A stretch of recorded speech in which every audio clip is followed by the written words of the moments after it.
আচ্ছা মাইরা, আপনারা ভেবে বলেন তো, সত্যি কি হরিনাম ছাড়া গতি আছে?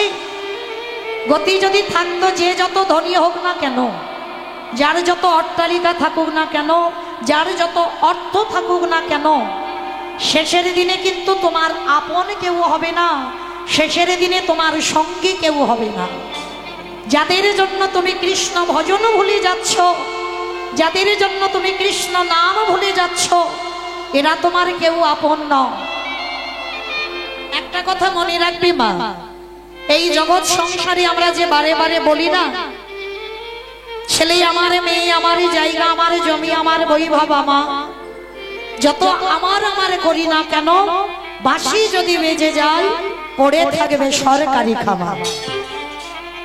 এসেছো একা, যাবি একা, তোমার আপন বলতে কেউ থাকবে না।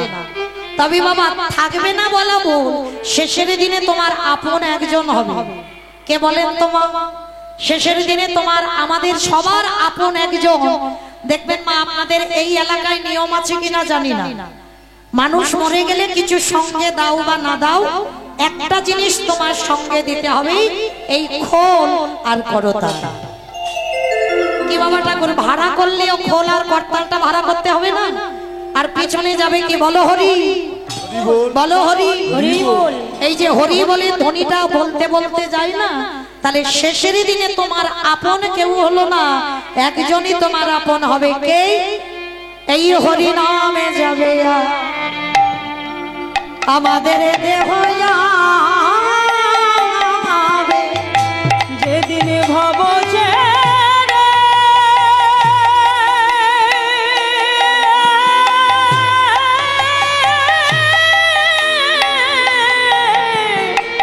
তুমি চলে যাবে, হরি বল হরি বল, এই নামে যাবে তোমার প্রাণ যাবে। কলির জীবের হরি নাম ছাড়া কোনো গতি নাই, গতি নাই, গতি নাই। তোমাইরা চলেন, আজকের কীর্তনের প্রারম্ভে আমরা সবাই চলে যাব কিছুক্ষণের জন্য শ্রীধাম নদিয়া নবদ্বীপ ধাম। শুধু আমি নয়, আমি তো কীর্তন জগতে বাবা সব থেকে কনিষ্ঠ, মানে সব থেকে ছোট। যত বড় বড় কীর্তনিয়ার মুখে কীর্তন শুনবে, আগে আমার দুটো ছেলেকে ডাকতে হয়, এক হলো আমার নিতাই চাঁদ আর এক হলো আমার গৌর চাঁদ। বাবা ঠাকুর শুধু আমি নয়, আমি তো কীর্তন জগতে সব থেকে ছোট, সবাইকে আগে আমার গৌরকে ডাকতে হয়। কেন? চৈতন্য চরিতামৃত গ্রন্থে কবিরাজ গোস্বামী পাদ লিখলেন, সংকীর্তন পিতা শ্রীকৃষ্ণ চৈতন্য, সংকীর্তন যজ্ঞে তারে যেই ভজে সেই বড় ধন্য। কীর্তনের প্রারম্ভে আগে আমাদের চৈতন্য দেবকে ডাকতে হয়, এটা আমাদের নিয়ম বা এটা আমাদের কর্তব্য। কি মাইরা, সবাই একটু নদিয়ায় যাবে তো? সবাই নদিয়ায় যাবে নাকি আমি একা যাবো আর আমার সম্প্রদায় যাবে? কি মাইরা, আপনারা যাবেন? বাহ, যারা যারা যাবে, তবে মাইরা শুধু বসে বসে তো কীর্তন শুনলে হবে না। কীর্তন শুনতে গেলে আমার ভগবানের জন্য একটু কর্ম করতে হবে। কর্মগুলো কি? শঙ্খধ্বনি, উলধ্বনি, আর যাদের যাদের হাত আছে, যাদের নাই বলবো না। কি মাইরা, সবার হাত আছে তো? কই একবার দেখাও তো দেখি। নিতাই গৌরী প্রমাণ, হরি বল হরি বল হরি বল। তার মানে সবার হাত আছে। কই একটু উলুধ্বনি দাও তো দেখি একবার।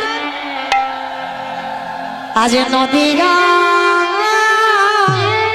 উদয়গিরি,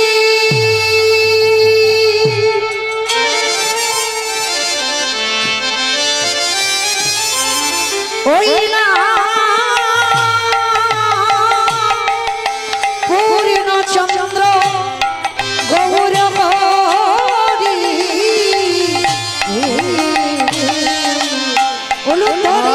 আজ নদিয়ায় উদয়গিরি।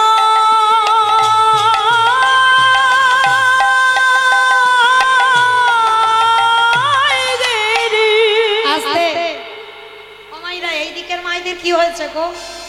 তোমরা একটু উলুধ্বনি দিতে দেবে না? ওই এদিকে চেয়ে বলতে হবে। বেশ, যা রাধে। তো চলেন আজকের আমরা সবাই, আচ্ছা তাকিয়ে বলেছি, এবার একটু উলুধ্বনি দাও তো দেখি একবার। আজ নদিয়া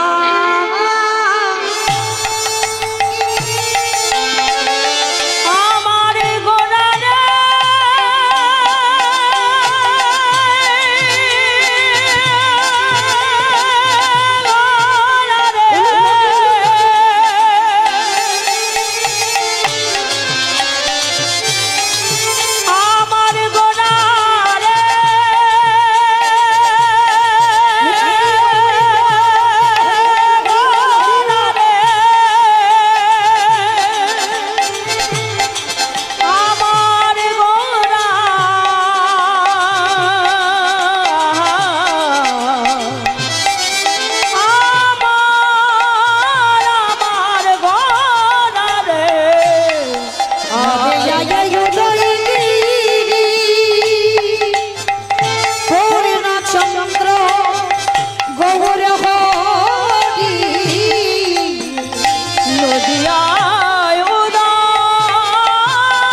নাম সংকীর্তন চারি ভাব ভক্তি দিয়া নাচাইন ভুবন আপনি ভক্ত ভাব করি অঙ্গীকার আপনি না করলে ধর্মজীবের শিখানো না যায় আপনি আচরি ধর্মজীবের শিখায় এই তো সিদ্ধান্ত গীতা ভাগবতে গায় এই মতো কলিকালে প্রথম সন্ধ্যায় অবতীর্ণ হলেন কৃষ্ণ আপনি নদী আয় নদিয়ার ভাগ্যাকাশে ব্রজেন্দ্র নন্দন কৃষ্ণ আজকের উদয় হয়েছেন বাবা যিনি কৃষ্ণ তিনি কলিতে গৌরাঙ্গ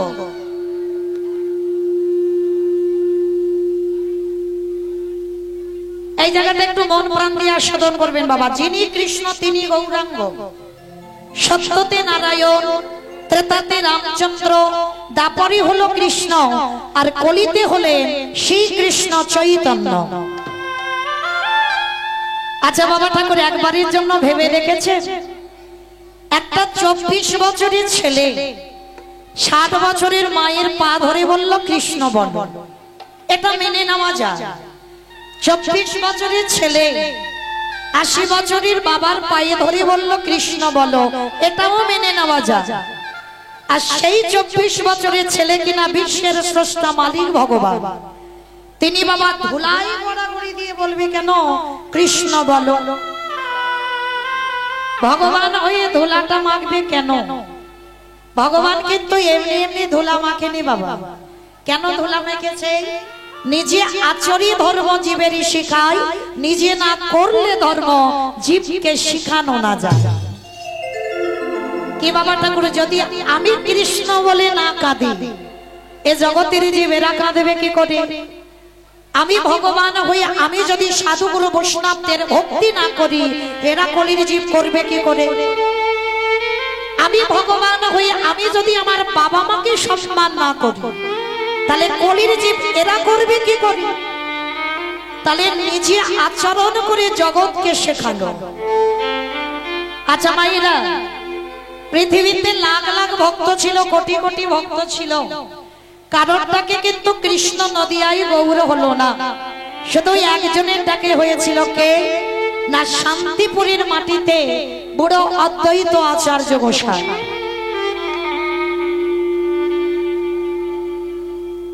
শান্তিপুরের মাটিতে অদ্বৈত আচার্য গোসাই আচ্ছা বাবা এই অদ্বৈত গোসাই এনার একটা নাম আছে বাবা কি জানে মৃত্যুঞ্জয় আচ্ছা বলেন তো মৃত্যুঞ্জয় কোন ঠাকুরকে বলা হয় মা শিব ঠাকুর বা শিব ঠাকুরের একটা নাম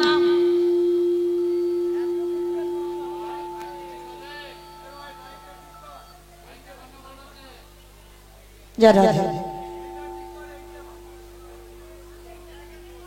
জানি তাই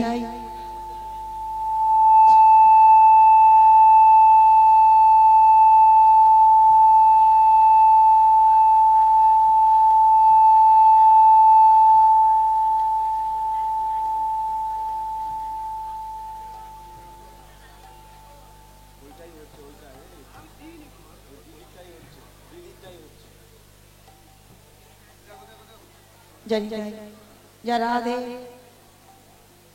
রাধে নিতাই গৌরী কৃষ্ণ প্রমাণ হরি বল হরি বল হরি বল তাহলে বাবা মৃত্যুঞ্জয় কাকে বলা হয় না বাবা ভোলানাথের একটা নাম হলো মৃত্যুঞ্জয় কেন বলা হলো সত্য ত্রেতা দাপর এই তিন যুগে আমার বাবার একই রূপ ধরেছিল আর ওই বাবা ভোলানা কলিকলের মাটিতেই অদ্বৈত আচার্য গোসাই হয়েছে আচ্ছা মায়েরা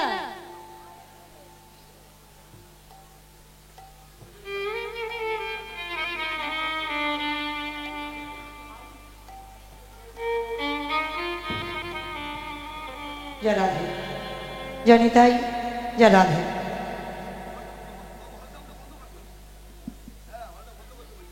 জানি তাই রাধে হরে কৃষ্ণ রাধে জানি তাই জয় জগন্নাথ জয় মহাপ্রভু হরে কৃষ্ণ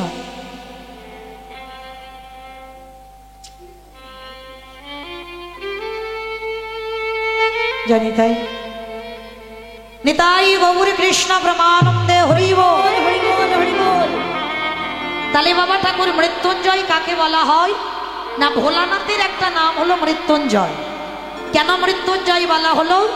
সত্য ত্রেতা দাপর এই তিন যুগে আমার বাবার একই রূপ ছিল। আর ওই বাবা ভোলানাথ কলিকালের মাটিতে শান্তিপুরে নাভাদেবীর গর্ভে জন্ম নিল কমলাক্ষ।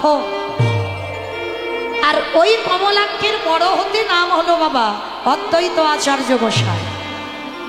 আচ্ছা মায়েরা, এইবার একটু আপনাদের একটা প্রশ্ন করি, বলেন তো ফাল্গুন মাসে 5 তারিখ একটা তিথি চলে গেল, কি তিথি বলো তো? ফাল্গুন মাসে 5 তারিখ কি তিথি গেল? শিবরাত্রি। বাহ, তাহলে মনে আছে, তাহলে 5 তারিখে শিবরাত্রি গেছে। আচ্ছা মায়েরা, বাবার মাথায় জল দিয়েছো তো? বাহ। আর সারা রাত উপবাসে ছিলে? বাহ। সারা রাত জেগেছ? খুব ভালো।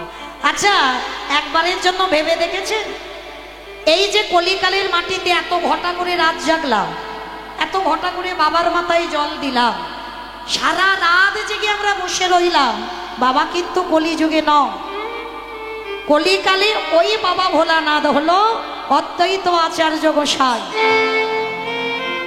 কিন্তু বাবা এখানে আমাদের প্রত্যেকের মনে প্রশ্ন জাগবে, 3 যুগে যে বাবা ভোলানাথ হলো, কলিকালের মাটিতে কেন ভোলানাথ হলো না?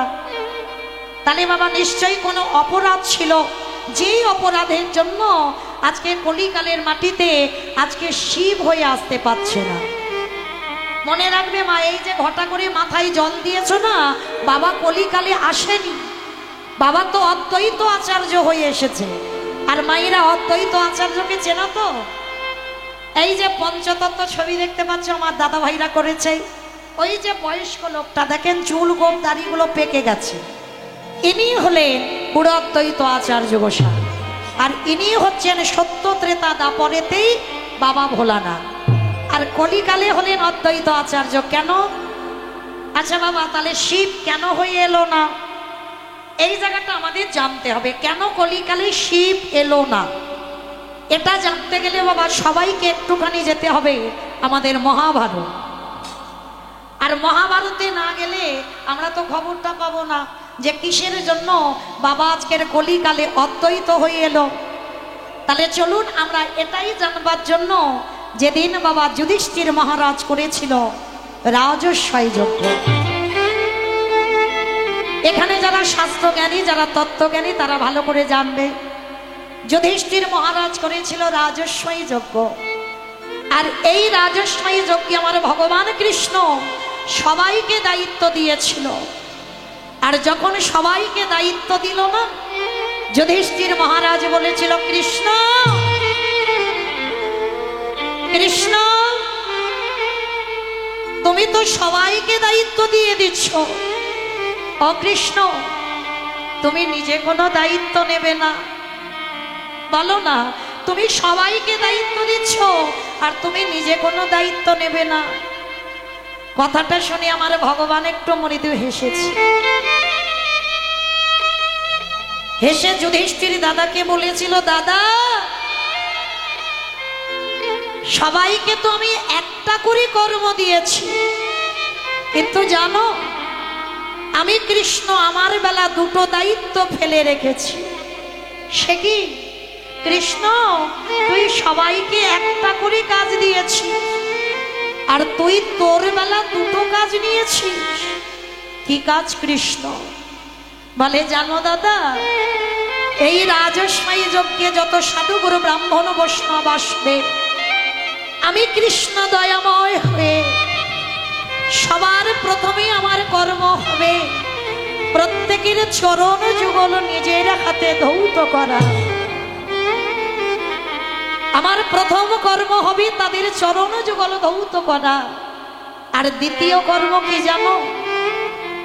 আচ্ছা মাইরা বলেন তো, এই পৃথিবীতে, এই জগতে, সংসারে বিশ্বের স্রষ্টা মালিক ভগবান হয়ে যার একটা ইচ্ছাতে জগৎ লয় প্রলয় হয়ে যায়, যার একটা কথাই মরা গাছে ফুল ফোটে, যার একটা কথাই শুকনো গাঙে উজান বল, যার কথাই গোটা বিশ্ব ব্রহ্মাণ্ড চলে, যিনি মনে করলে পৃথিবীটাকে লয় প্রলয় করে দিতে পারে, সেই ভগবান আজকের পা ধোয়ার দায়িত্বটা কেন নিয়েছে? মনে রাখবেন বাবা, কীর্তন শুনলে হবে না, কীর্তন শুনবার আগে একটু অনুভব করতে হবে। আর অনুভব যদি করতে না পারো, কীর্তন শোনা বা গাওয়া দুটোই বৃথা হয়ে যায়। তাহলে বলেন দেখি মা, ভগবান হয়ে তিনি আজকের পা ধোয়ার কাজটা কেন নিয়েছে? তার একটাই কারণ। কারণটা কি জানো? ভগবান আপনাদের আমাদের শিক্ষা দিয়েছে। ভগবান জগৎকে শিক্ষা দিলেন, ওরে জগৎ, তোদের দুয়ারে যদি কোনোদিন সাধুগুরু ব্রাহ্মণ বৈষ্ণব আসে, চেষ্টা করবি আগে তাদের দুটো চরণ যুগল ধৌত করে দিতে। কি গো মায়েরা, এই আমাদের মতো মেয়েরা আমরা আর মানতে চাই না। কেন জানো? আগেকার দিনে আমার ঠাকুমাদের দেখতাম বাড়িতে সাধুগুরু ব্রাহ্মণ বৈষ্ণব এলে আগে বাবা পা ধোয়ার ব্যবস্থাটা হতো। আগে পা ধোয়ার ব্যবস্থা হতো, কি বাবা হতো না? কিন্তু আমাদের মতো মেয়েরা যত টিভি সিরিয়াল দেখে আর তাদের মতো আচরণ গুলো হয়ে যায়, আমরা আর মানতে চাই না ওই জিনিসগুলো। কিন্তু একটা কথা মা চরণ ধরে বলে যা, বাড়িতে যদি সাধুগুরু ব্রাহ্মণ বৈষ্ণব আসে, চেষ্টা করবে সবার আগে ঘটিতে করে জল নিয়ে তাদের পা দুটো ধৌত করে। সবার আগে আমাদের কর্ম হবে, প্রত্যেকের গুরুজন যদি আসে নিজের হাতে চরণ যুগল ধৌত করে দিতে হবে।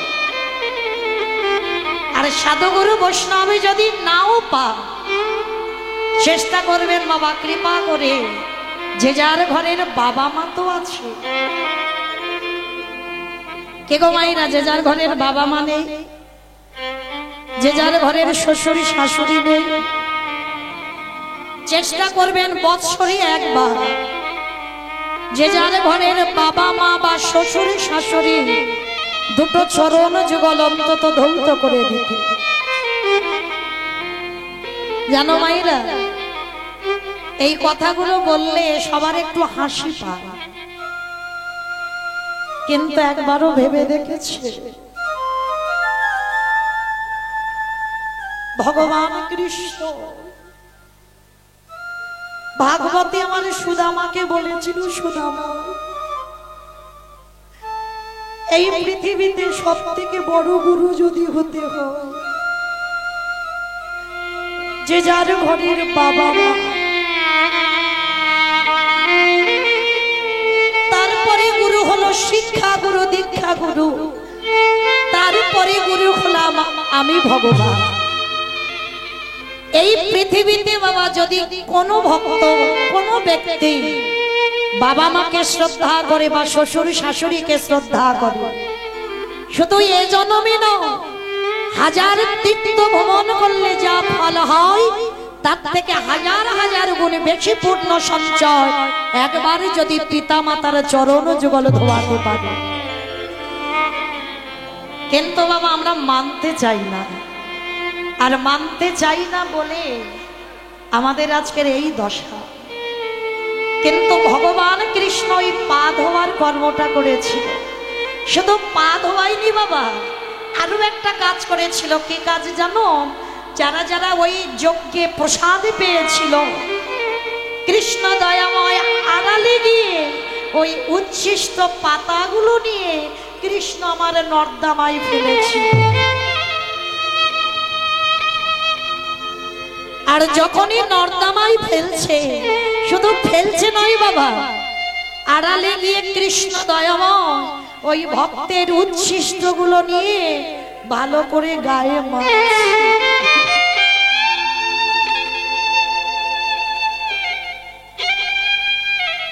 বিশ্বের স্রষ্টা মালিক ভগবান।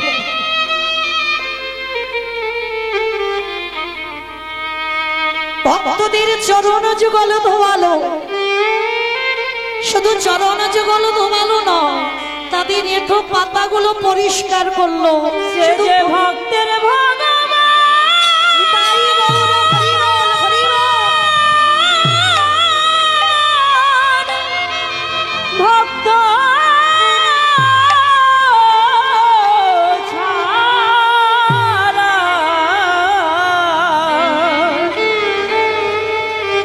ভক্ত ছাড়া রইতে না রে। কৃষ্ণ কৃষ্ণ, এটা তুই কি করলি? তুই কিনা রাতের অন্ধকারে সাধুগুরু বৈষ্ণবদের চরণ যুগল ধোয়াল, এটা মেনে নেওয়া যায়। বৈষ্ণবদের উচ্ছিষ্ট পরিষ্কার করলি, এটাও মেনে নেওয়া যায়। কিন্তু কৃষ্ণ ভক্তদের উচ্ছিষ্ট গুলো নিয়ে সারা গায়ে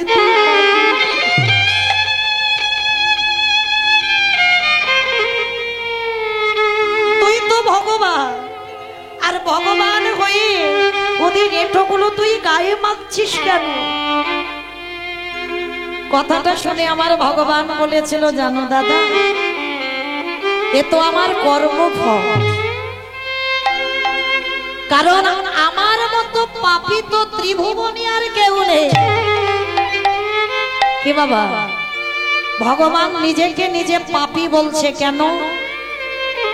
ভগবান পাপী বলার একটা কারণ আছে। কারণ মাইরা ভগবান বিচারের জায়গায় বসেছে, আর কেউ যদি অন্যায় করে বিচার করে, তাই না?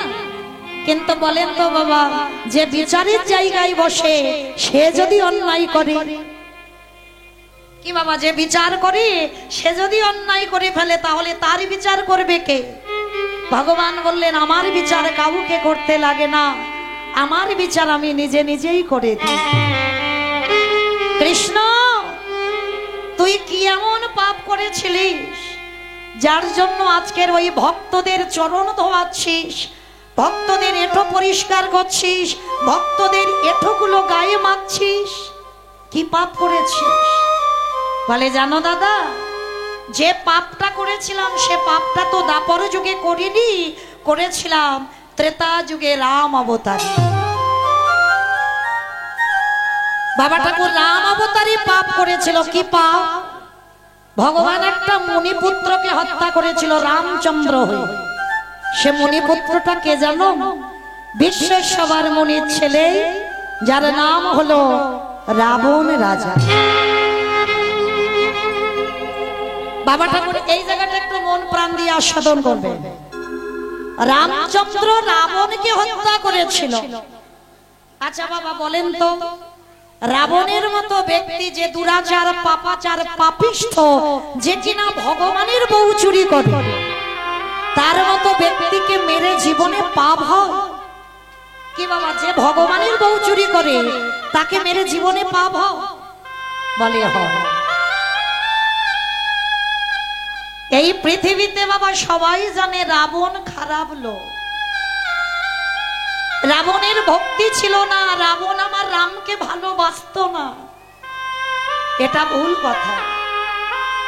ভক্ত দুরকম, একটা অন্তর জগতের ভক্ত, একটা বহির জগতের ভক্ত। যারা বাইরের ভক্ত বাবা, তারা বলবে রাবণ খারাপ। যারা ভাবতে পারে, যারা বিচার করতে পারে, তারা কিন্তু জীবনে বলবে না রাবণ খারাপ। রাবণের হৃদয়ে যে কতটা ভক্তি প্রেম ছিল, রাবণ কোনোদিন কাউকে দেখাতে পারেনি। যদি বলেন বাবা, তাহলে রাবণের ভক্তিটা কেমন? আচ্ছা বলেন তো বাবা, ভক্ত চিনবেন কি করে? এই যে দাদার সঙ্গে তিলক সেবা করা আছে, ভক্ত চিনে ফেলবে না? তাহলে কি গলায় তুলসীর মালা দেখলে ভক্ত চিনতে পারবে না? তাহলে ভক্ত চিনবে কি করে? ভক্ত চিনতে গেলে বাবা সবার প্রথমে ভক্তের নয়নের দিকে তাকাতে হবে। এই জায়গাটা একটু স্মরণ করবে। ভক্ত চিনতে গেলে আগে নয়নের দিকে তাকাতে হবে। কেন? মনে রাখবেন মা, যে ভক্তির নয়ন সদাই কৃষ্ণ নামে বাড়ি ঝরে, একবার কৃষ্ণ নামে যার নয়নে জল আসে, এই জগৎ সংসারে জানবে সেই হয়েছে একমাত্র ভক্ত। তো আজকের বাবা জগৎ সংসারে রাবণ ছিল তেমন ভক্ত, কিন্তু দেখাতে পারত না ভক্তিটা। যদি বলেন মা রাবণের ভক্তিটা কেমন জানো, একটু বলি, একটু মন প্রাণ দিয়ে শ্রবণ করবেন বাবা। একদিন রাবণ লঙ্কাতে ঘোষণা করেছিল রাম নাম করা চলবে না, আর যারা যারা রাম নাম করবে তাদের নাকি মৃত্যুদণ্ড দেওয়া হবে। আর এই কথা শুনে বাবা লঙ্কাতে কেউ কোনোদিন রাম নাম করতো না, সবাই নিস্তব্ধ হয়ে থাকতো। কিন্তু বাবা মনে রাখবেন, প্রদীপের তলায় অন্ধকার। কে গো মায়েরা, প্রদীপের তলায় অন্ধকার নয়। প্রদীপ আলো দেয়, প্রদীপে তেল দেবে, সলতে দেবে, জ্বালিয়ে দেবে, অন্ধকার ঘর আলো হয়ে যাবে। আর সেই প্রদীপের নিচের দিকে তাকিয়ে দেখবে অন্ধকার হয়ে আছে। তাহলে যে প্রদীপ আলো দেয় সেই প্রদীপের তলাটাই অন্ধকার। কি বাবা আমার কথাগুলো বুঝতে পারছেন তো? প্রদীপ আলো দেয়, তার তলা অন্ধকার। দেখবে বাড়ির অনেক গিন্নিরা হয়েছে ভক্ত, কিন্তু বাবা বাড়ির পুরুষটাকে ভক্ত করতে পারেন না। আবার দেখবেন অনেক বাড়িতে পুরুষ হয়েছে ভক্ত, কিন্তু বাড়ির গিন্নিটাকে ভক্ত করতে পারে না। এর জন্য কথাই বলে প্রদীপের তলাই হলো অন্ধকার। তুমি ভক্ত হয়েছো, তোমার বাড়ির আর কাউকে তুমি ভক্ত করতে পারছো না। তাহলে যে রাবণ লঙ্কার মাটিতে ঘোষণা করেছিল রাম নাম করা চলবে না, আর সেই রাবণের ভাই যার নাম ছিল বিভীষণ, আর ওই বিভীষণ ছিল রামচন্দ্রের একনিষ্ঠ ভক্ত। রাবণ ঘোষণা করেছে রাম নাম চলবে না, আর বিভীষণ রাতের অন্ধকারে ওই রামের প্রতিচ্ছবিটাকে বক্ষে জড়ায়ে ধরে সারা রাত ধরে হারাম হারাম বলে করে রামের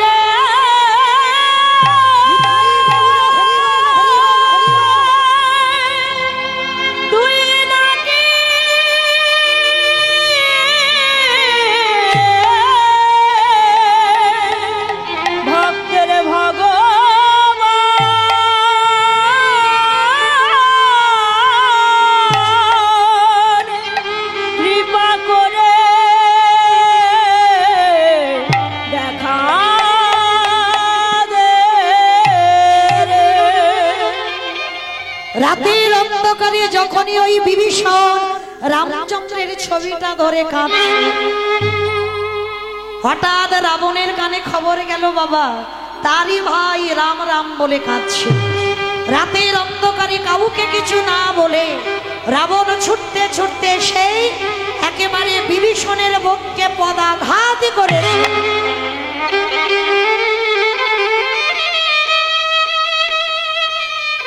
এত জোরে লাথি মেরেছে, সঙ্গে সঙ্গে ধুলাই পড়ে গেছে বিভীষণ। এই জায়গাটা মা একটু মন প্রাণ দিয়ে শ্রবণ করবেন, কেমন? আচ্ছা বলেন তো, যদি বড় দাদা ছোট ভাইয়ের বুকে লাথি মারে, ছোট ভাই ছেড়ে দেবে? কে বাবা ছেড়ে দেবে?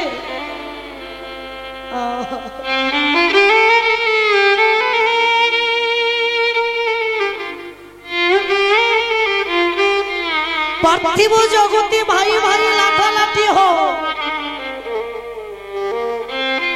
ভাই ভাই খুনোখুনি হোক, ভাই ভাই জায়গা জমিতে শিল্পতে মামলা চলে,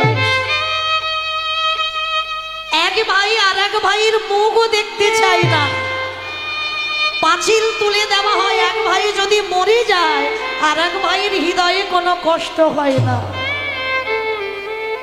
কিন্তু বাবা এগুলো আপনাদের সঙ্গে হয়, আমাদের সঙ্গে হয়, কিন্তু রাবণ বিভীষণেরা এমন ভাই নয়।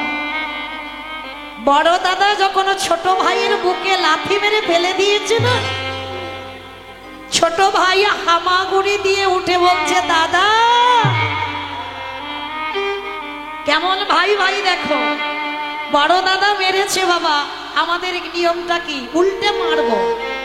বড় দাদা যদি ছোট ভাইকে মারতে পারে আর ছোট ভাই মারবে না, কিন্তু না, গ্রন্থ বলছে এটা নিয়ম নয়।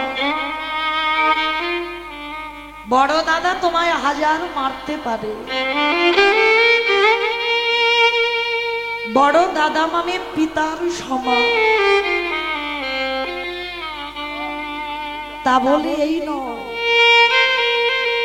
তুমি ছোট ভাই হয়ে বড় দাদাকে মারতে পারো। এটা আপনারা আমরা মানি না, কিন্তু রাবণ বিভীষণ কেমন ভাই দেখো, যেই না মেরেছে না লাঠিটা পড়ে গেছে, আচমকা মেরেছে তো ধোলা থেকে বিভীষণ উঠেছে, উঠে রাবণের দুটো চরম ধরে বলছে, দাদা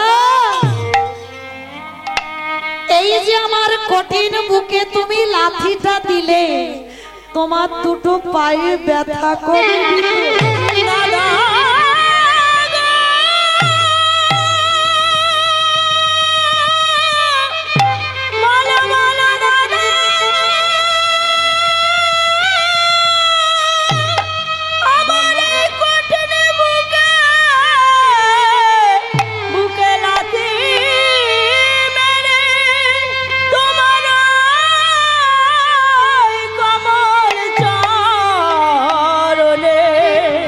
বলো দাদা তোমার ওই কমল চরণে ব্যথা কি লাগে? উত্তর দাও, তুমি যে লাঠিটা আমার বুকে দিলে তোমার পায়ে ব্যথা করে দিত। কেমন ভাই দেখেছো?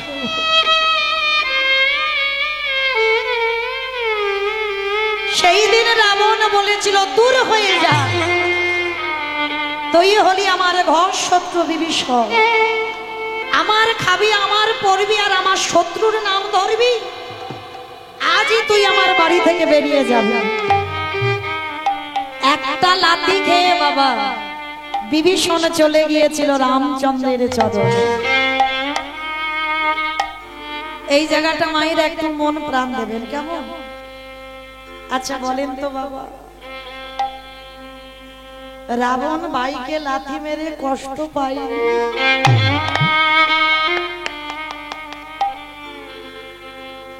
এই জগৎ সংসারে আপনারা মনে রাখবেন বা, এই জগৎ সংসারে ছেলে মেয়েরা অন্যায় করলে আধা ঘন্টা পরে বাবা মার কষ্ট হয়, কি বাবা কষ্ট হয় না? ছেলে মেয়েরা অন্যায় করেছো, বকেছো, মেরেছো, কিন্তু আধা ঘন্টা পরে কষ্ট পাচ্ছ। তাহলে যে বাবা মা মারে সেই বাবা মা আবার কষ্ট পায়, রাবণ মেরে কষ্ট পায়। ভাইকে লাঠি মেরে সারা রাত ঘুমাতে পারেন, শুধু মনের ভিতরে একটা কথা, না জানি আমার ভাইটা কোথায়।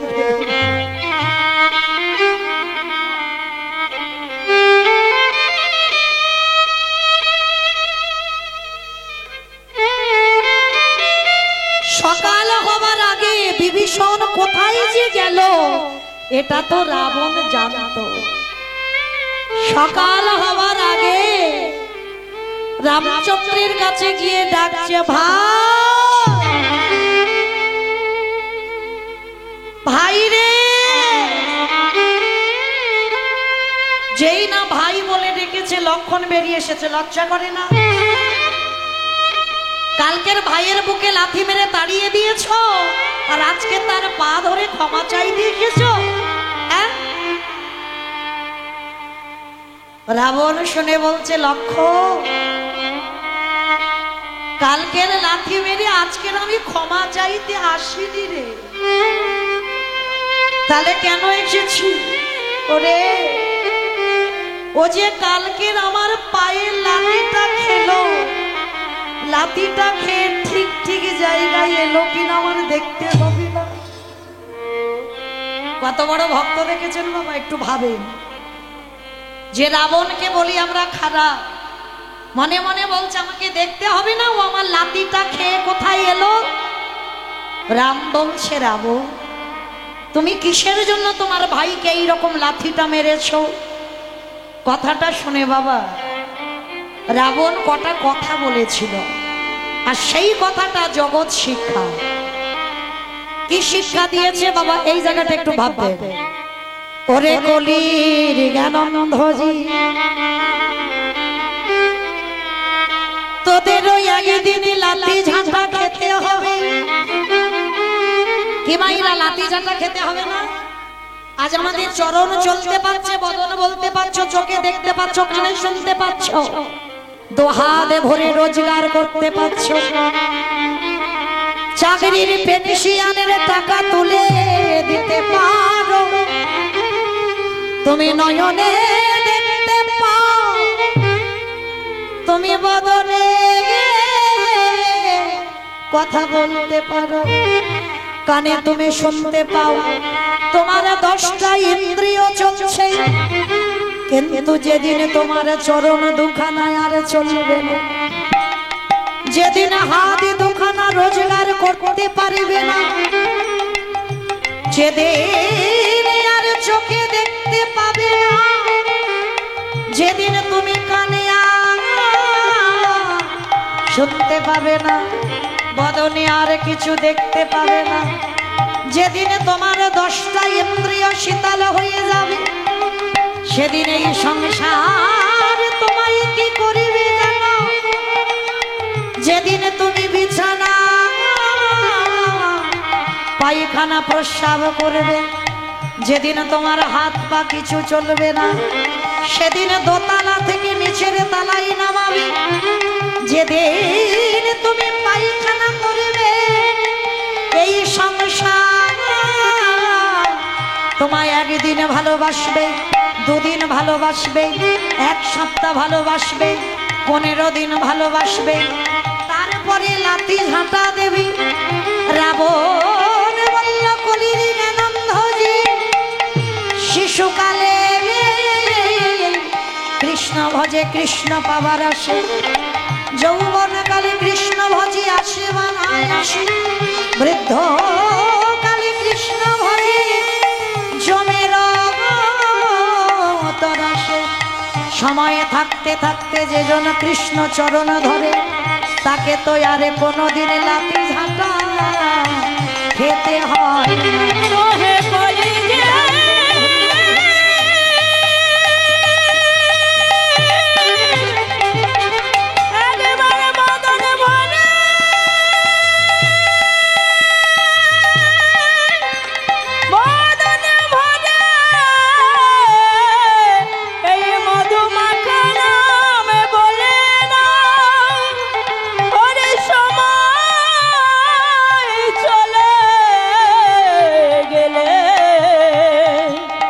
সময় আর ফিরে আসবে না। তাহলে রাবণ কত বড় ভক্ত ছিল দেখলেন বাবা। রামের কাছে বলল, রাম, এ জন্মে তো আমার হবে না, আবার যদি কোনোদিন আমার জন্ম হয়, আমি যেন তোর চরণ পাই, আর আমার ভাই বিভীষণকে তুই যেন কোনোদিন চরণ ছাড়া করে দিস না।